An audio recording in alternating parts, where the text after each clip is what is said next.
There's one. Oh gosh, dang it, he slack-lined it. Oh gosh, that's a fun bite. That is such a fun bite.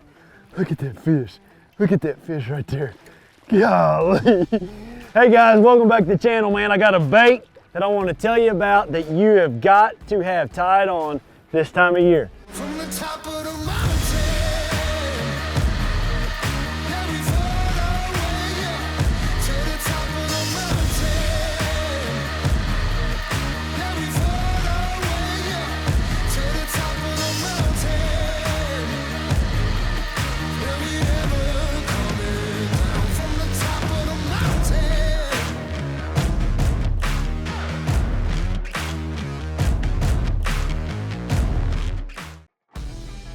All right, yes, what a fish. Oh man, that's fun.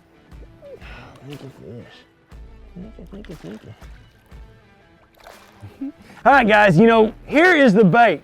It's a finesse spinnerbait. It's the only time of the year that I throw a finesse spinnerbait. When I say a finesse spinnerbait, this thing weighs 1/4 of an ounce. That is the bait that I have tied on this time of the year every year. It's just a bait that shines this time of the year. And in this Project E, as we break all this down, I'm gonna give you the reasons why I think this bait shines and where you need to throw it.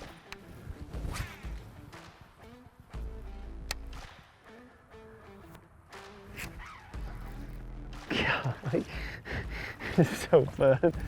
That is so fun. You know, with that finesse spinnerbait, it's not a bait that I burn. It's a bait that I slow roll wholeheartedly. You know, I've got this on a slow gear ratio reel.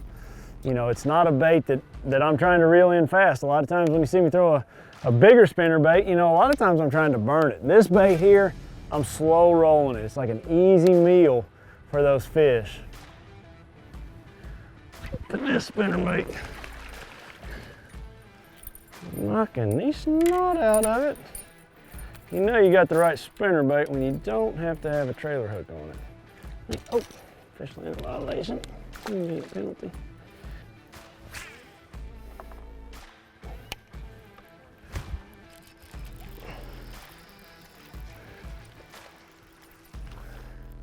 You know, I think the biggest reason this spinnerbait works this time of year is, you know, the bait fish tend to get really small in the fall, and bass really key on them because they're really, really plentiful. You know, with the smaller spinnerbait, the compact blades, you know, it just matches more what they're eating. You know, you can put on a 3/8 or a 1/2 ounce spinnerbait right there, and you can hardly get a bite. But when you put this little 1/4 ounce spinnerbait on, it's like they've never seen it before this time of the year.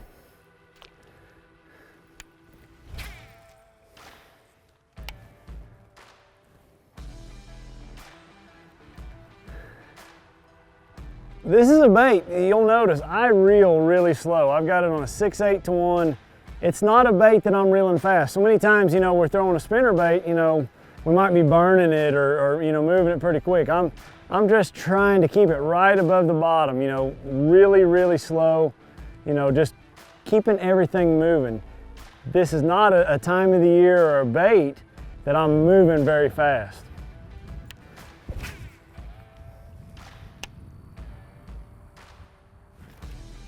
There's a better one. Yeah. Oh, that feels like a good one.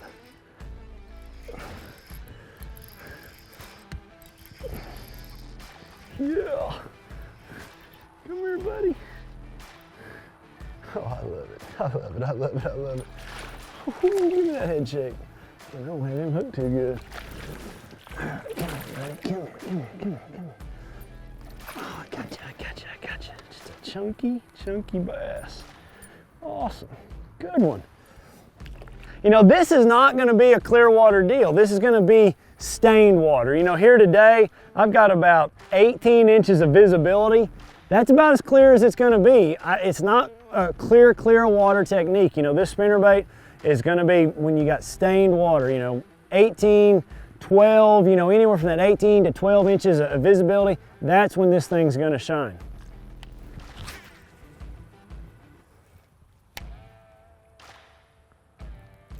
Oh, right there. I dropped it right at the end of the boat. Had a little piece of grass on it and one hit it. How cool is that? Get in here, buddy. Sweet. Sweet, sweet, sweet. Man, that's a chunk. A chunky bass. Thanks, bud. Another reason I think this bait really shines, you know, there's so much pressure on these bodies of water. You know, you've got all the fall tournaments, you know, all the end of the year championships. People are making their last hurrah, you know, out there fishing, and it just amounts to pressure. You know, something a little bit quieter, a little bit more subtle coming through the water column can get you a lot more bites. Gosh, dang it. Man, that just stopped my line. Just stopped it. Golly. That's why there's a bunch of grass on it. I love it when they get grass on their head like that, because they quit fighting. It's just like somebody covers their eyeballs. Come here, buddy. Watch this. If I take all that off, I bet you he goes crazy. Yep, because he hadn't fought yet. Man, that's a cool bite. He just stopped. There's a little hump back there. All right, man. What a bite. Let's break it all down, guys. Thank you, fish. Oh, gosh, that's a cool fish. He just kind of got a cool shape to you. Couple critical components in our power stop breakdown. One is the line. I use a little bit lighter line. Most of the time I'm throwing a spinnerbait, the rest of the year I'm throwing 20-pound test. That lighter spinnerbait, I like to throw 17. Helps me cast it. You know, here I'm casting into the wind, you know, 17-pound fluorocarbon. Another real critical component is a slower gear ratio reel. You know, if you've got a 6-to-1, a 5-7 to 1, I'm using a 6-8 to 1. That works. This is a 7-1 medium heavy rod, same spinnerbait rod I use for everything. And the bait I got is just a 1/4 ounce bait.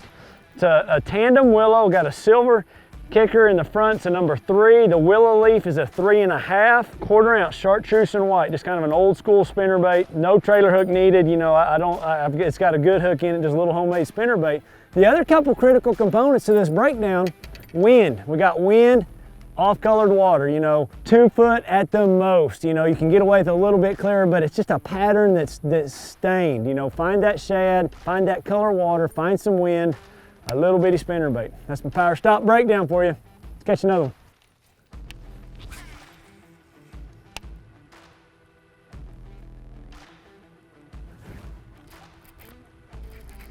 Oh, golly, the way he hit that. One thing to keep in mind when you're, you know, trying to choose a pocket, you know, pay attention to the weather leading up to when you're going. Like, let's say you're going on Saturday, you know, watch the weather 2, 3, 4 days in advance, and you know, between all the pockets, pick a pocket that the wind's been blowing in for the last 3, 4 days. I think that can always be critical. All that wind blowing in is gonna blow plankton, you know, just like this pocket here has got shad in the back of it. It's gonna blow those fish in there. So to narrow your search down between the pockets and creeks, pay attention to the wind and the wind direction leading up to the day that you're going.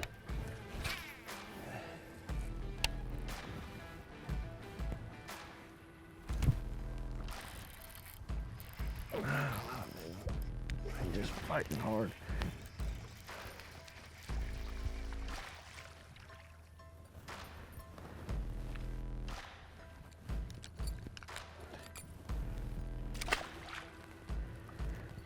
Really got to check that spinnerbait. Like, it's just so easy on lightweight spinnerbaits like that for that wire to get out of tune when you catch a fish. So always make sure you get that wire back straight, vertical with that hook. Don't ever throw your spinnerbait out there with it bent, you know, one direction or the other, or a lot of times it just bends open. You got to close the whole spinnerbait back down, close that gap back down.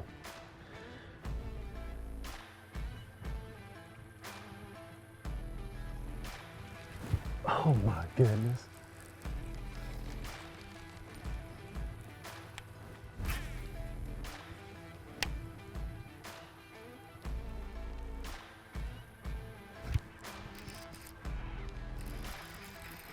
I don't know. It's swimming right toward you. Oh, that's a good one.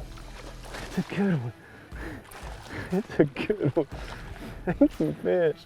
Thank you, thank you, thank you. Man, yes. Man, I missed him the first time.